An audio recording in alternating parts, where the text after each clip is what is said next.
term laboratory 2. This is user registration. So, check yung binavalidate niya yung password.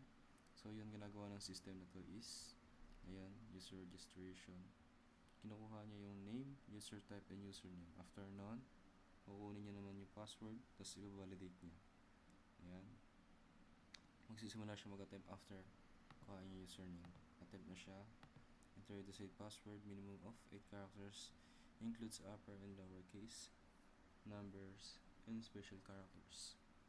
So yun, after nun, after nito mag-add siya ng attempt, then validate niya yung password. Ayan.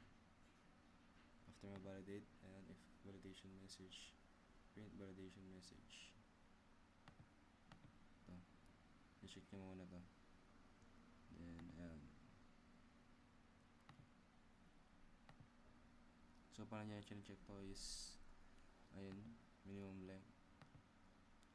If below 8 characters, then ito yung magre-return. Password must be at least 8 characters long. Then, ayun magre-return if hindi niya na-meet yung mga specific conditions. So, yun, try natin ito.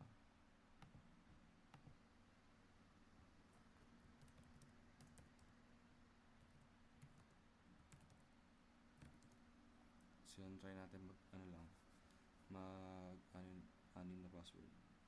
6 na characters pala. 1, 2, 3, 1, 2, 3. So, yun, first attempt yan. And password must be at least 8 characters long.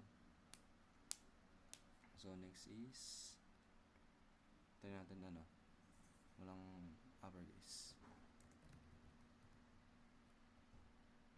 Ayun, at least one upper character.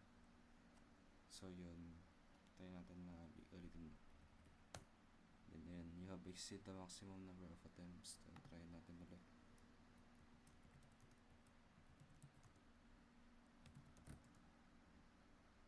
Ayusin natin.